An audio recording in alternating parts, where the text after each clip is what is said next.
We know the drill. I don't even want to say this, but yeah, we haven't won the season opener 15 times in a row. We tied the Steelers last year, which was glorious, but it's been 15 games in a row that we have not won the season opener. But we know the drill. Don't get too down in the dumps. Don't get too bummed out about this game. There was a lot to get bummed by, but Eric, let's start off with you here. I know, let's take penalties off the table. No one wants to have that many penalties in the game. What should the Browns take away from this first loss against the Tennessee Titans? Well, for starters, they got to learn how to deal with other teams talking. They did a great job of talking in the offseason, but it seems like you can name a couple guys, especially the secondary. I'm sure Logan Ryan, Malcolm Butler were doing a great job of talking smack and letting their play back it up. You take a look at Greg Robinson, Myles Garrett. Both of them had physical altercations as they let the Titans get under their skin. You can't let that happen. And what do you think the Steelers, the Ravens, the Patriots, heck, even the Jets next week, what do you think they're going to do? Same exact blueprint. They're going to try to get under their skin, try to talk trash, and then try to coax the Browns into penalties. And unfortunately, Vrabel drew it up well, and he had the whole, throw him out, which actually was kind of funny.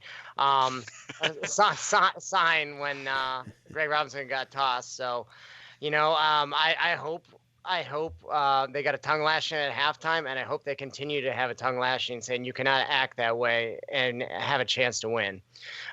Second thing is reserves have to step up. Going back to Greg Robinson, he's tossed. The backup Kendall Lang gets in there. He gets hurt. Now we're already at the third string guy, or the second string right tackle who had to be moved. So the right tackle have to go to left tackle. Backup. You get the point. Reserves got to step up. There's going to be injuries. There's going to be ejections. So. You got to be ready for all type of situations, and their offensive line was definitely not ready to handle. I know the Tennessee Titans have a great defense, or at least a very good defense, but they were not equipped to handle 37-year-old Cameron Wake he looked like he was 27 at least, especially on that safety.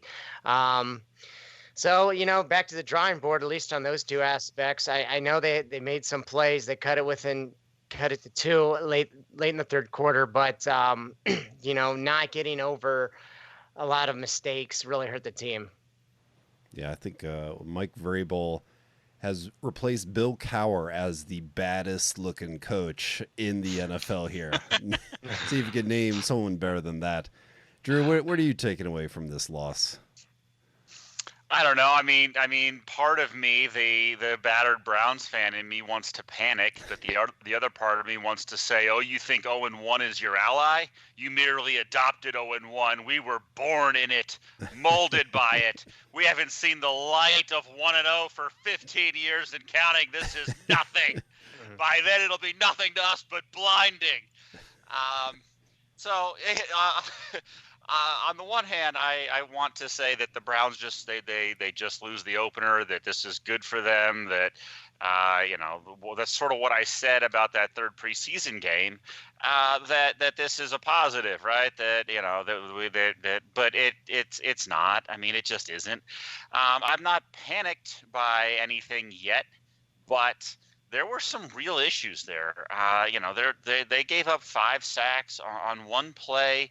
The Titans blitzed 3. They've not blitzed. They rushed 3 players, and they brought 1 delayed blitzer. That's 4 people rushing the quarterback, and the Browns had 6 blockers. 3 of those players met at Baker Mayfield. There were 5 guys not blocking, and 3 people all sandwiched the quarterback essentially around the same time. So it's hard to get excited when that type of stuff happens. And, part of me wants to say that they'll be able to keep people honest with that. They won't, tee off on rushing the passer. But, the game script sort of went that way. because of some of the things that happened. And this is a statistic I read. I know that the question wasn't about the penalties per se, but this is pretty wild. The Cleveland Browns had 19 drives, 19 first downs. It's a slightly lower than what you want, but it's not totally out of the ordinary. Of those 19 first downs, 15 times they faced first and 10 plus or second and 10 plus due to some type of penalty related piece, whether it was accepted or declined and it was a sack, whatever it was. 15 times there was a penalty called which could have resulted in first or second down and 10 plus. It is baffling that happens. That's not people getting under your skin. That's just you getting beat or just not paying any attention. It was really ugly, and I hope that it's the wake-up call that they needed, because you're not going to get another one, right? If you go out and get embarrassed again, your next game's on national television, and that's it, right? Like, then that becomes who you are. Then you are who everyone said you are. So I hope this is the wake-up call that this team needed, but I am not super confident in that being true. I look at this team as a team that has a lot of issues to clean up in not a whole lot of time. Yeah, Browns had the lead. The end result was super ugly. We were in the game in the third quarter, and then at some point they just opened it up. Baker had a couple turnovers at that point, and it just became a blowout. So there are some takeaways. I just wonder if this was, if this is as prevalent in football, but it's that basketball game where the teams are getting chippy, and then the refs are going to call that game so much closer and try and make sure that people are playing a little bit more within the rules. Usually you don't see that in football, but it's going to be a different world out there. I don't know. There was a lot of replays on holding calls, and I think when we had Romo and Nance in the booth, I don't think they were always agreeing with a lot of those calls. So, a lot of good takeaways, and that's going to lead into our next question. We have a question from our side stadium reporter, our friend Cassie.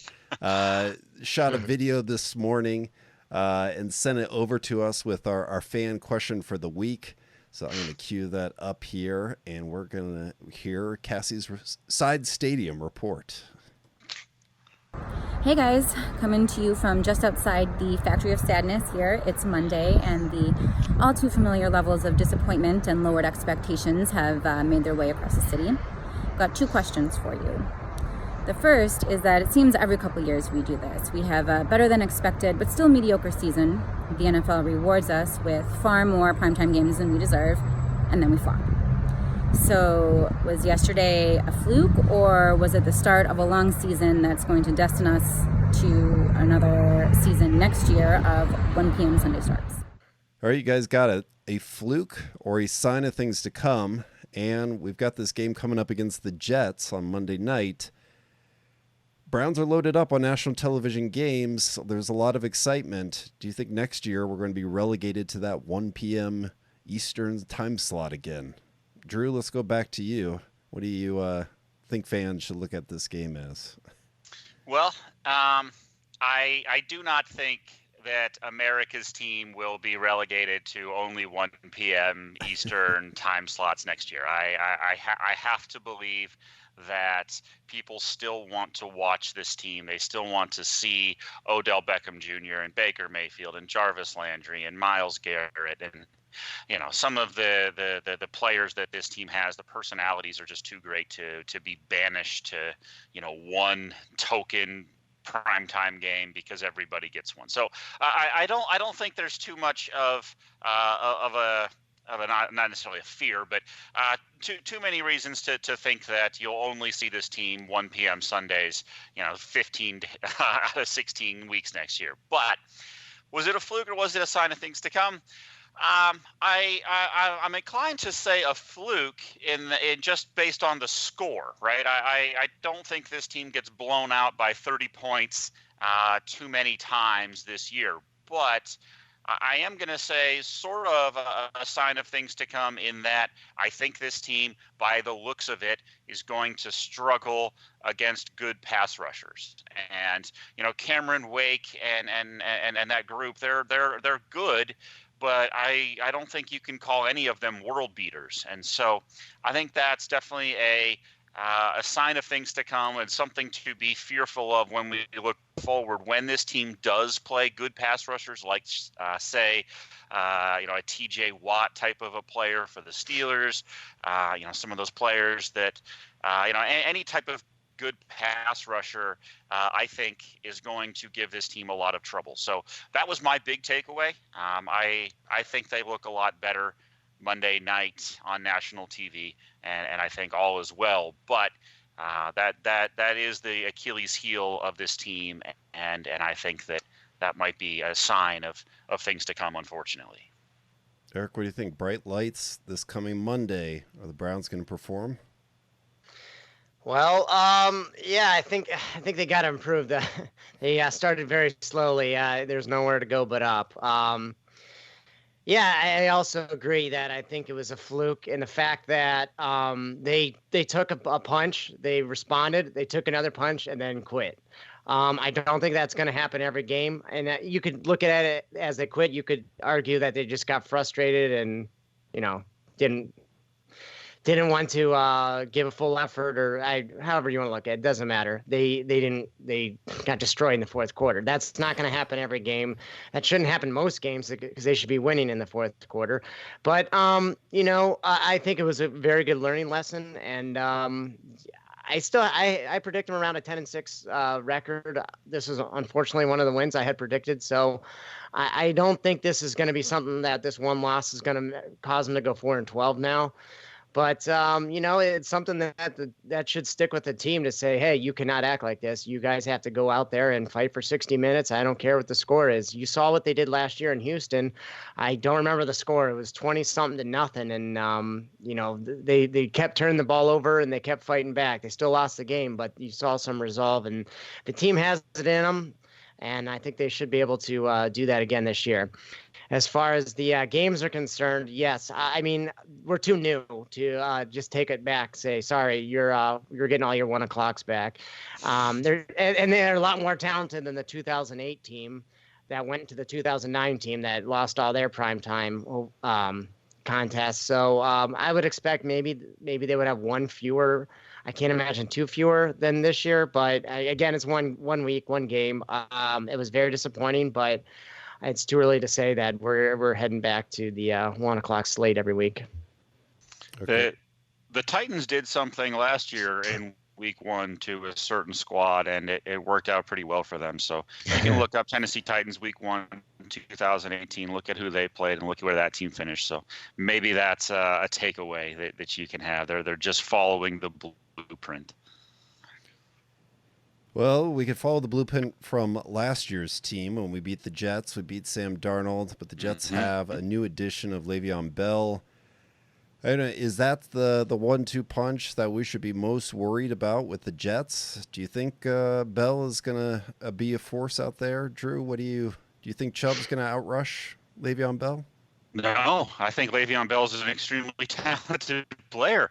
I think that there's a reason these Steeler teams were so good for so long, because they had Le'Veon Bell and Antonio Brown. I think I mean, if you're if you're asking me long term, Nick Chubb is significantly cheaper. He's 5 or 6 years younger.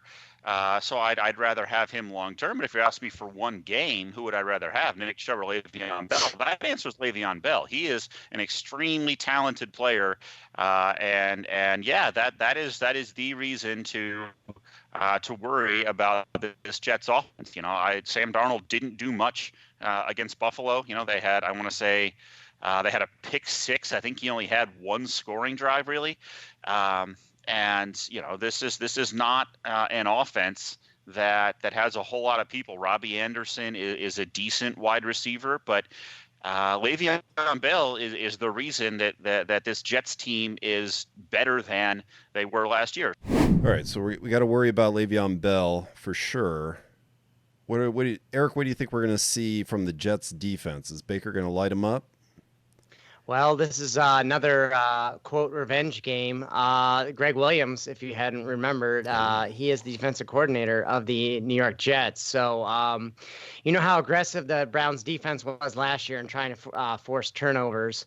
So I would not be surprised if they do a similar thing. And seeing what the Titans were able to do, forcing 3 turnovers, I expect a lot of arms to be flailing to try to punch balls out by receivers or running backs. And, the Browns have to make sure that they secure the ball on all occasions, whether that's via a sack or just OBJ running under the middle. So, yeah, this is not going to be another easy game as far as, just being able to play pitch and catch or not having to worry about physicality. So, it's going to be a challenge. I think the Browns can stand tall, but I think Greg Williams is going to give them all he can handle. Why can't all the games just be like Ohio State versus FAU or against Cincinnati? It's a nice game of pitch and catch. Man. Yeah, that's true. Well, that's a bummer. All right, well let's move on to the Indians here. They've been playing well against the Twins as the pennant race heats up.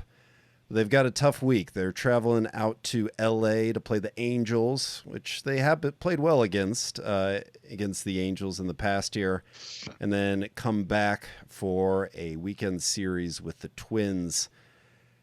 Guys, what should we expect? What do we need to get out of this week and these next 2 series to stay in the playoff race? Drew, let's start it off with you. Yeah, so they took 2 out of 3 against the Twins, which was good. It's something that they needed to do, obviously.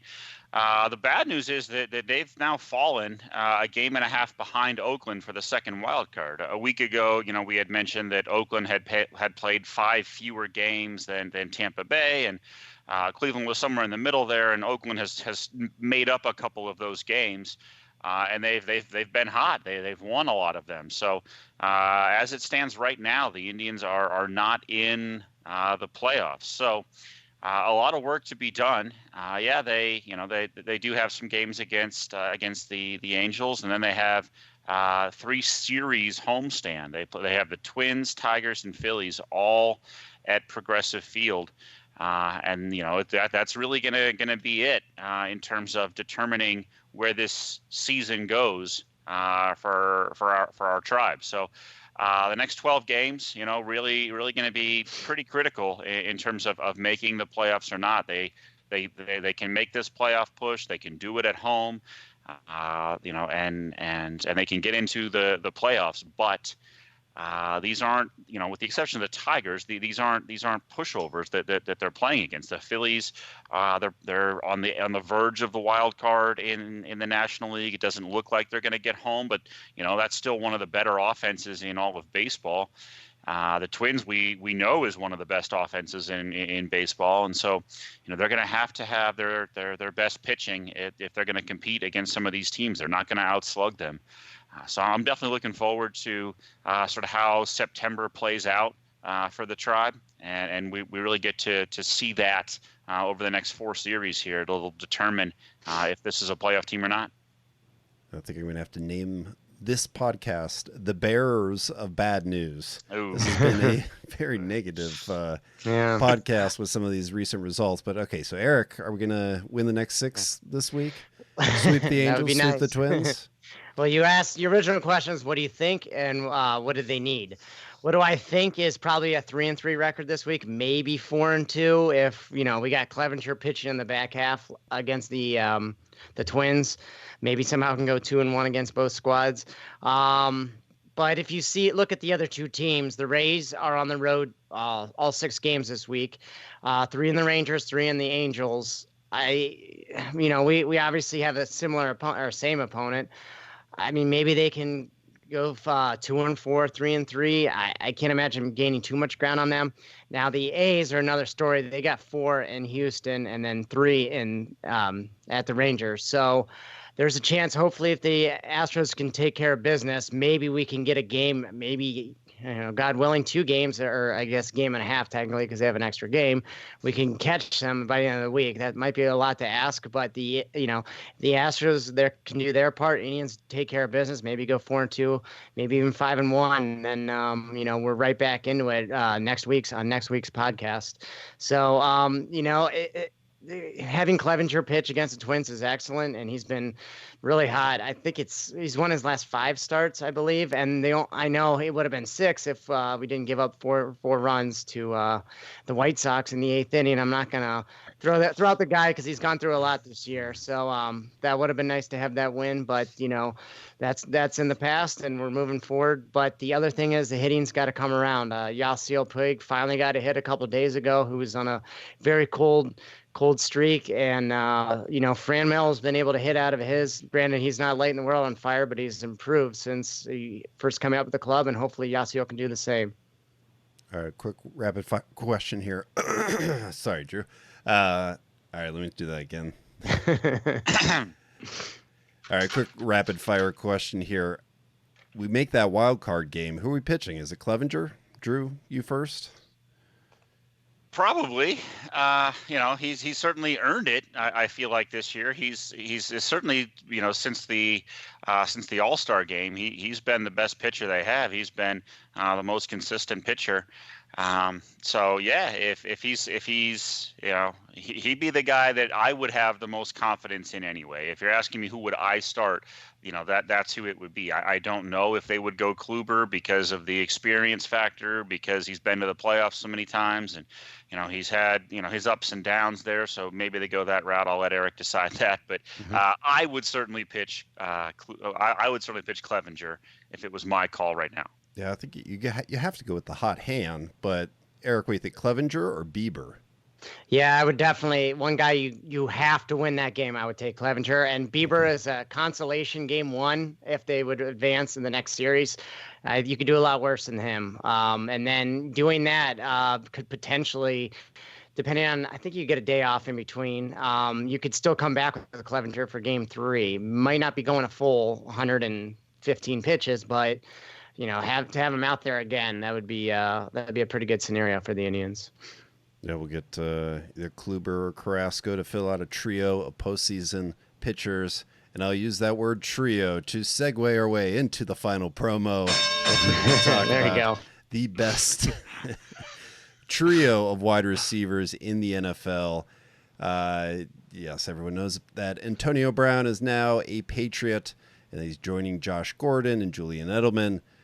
But if you had to subtract the quarterbacks from probably Tom Brady's going to lead that trio to more yards, more touchdowns, most likely. Okay, Is he? All right, maybe you guys could disagree with that. But if you're just going to take the quarterbacks away from this equation, who are you going to take as a trio for this full season? Are you going to take Gordon, Brown, and Edelman, or are you going to take OBJ, Jarvis, and Hollywood Higgins? Eric, we'll go to you first here for the final promo. That's how we do the final promo. I'm going to take Jarvis, OBJ, and Hollywood. You saw OBJ's value with a less than effective Eli Manning. If you can make Eli Manning look relatively competent, then I think he's a pretty good player. I mean, you saw what he could do this past week. Granted, he didn't have too many attempts, but he was catching the ball, and he was, you were almost holding your breath every time he had an inch of open space to run. The fact that his hands are so big, he can just catch the ball and do whatever he feels like is a tremendous weapon. Jarvis, didn't have his best performance, but, you saw what he could do last year where he could get underneath, and you saw that catch against Panthers. He can go deep and still catch the ball. And Hollywood's the guy who's going to do the dirty work and do everything else, and really have coverage pulled away from him, and he can make solid catches. He's really coming into a dependable target. And the other 3 guys are talented, but one's a headache and a loser. The other one is a substance abuser, and the other one is a PED user. And those 3 I don't want to keep on. Very nice. Drew, what do you think about the combinations of losers and users on the New England Patriots. I mean, I'm just gonna go full heel here on this podcast, right?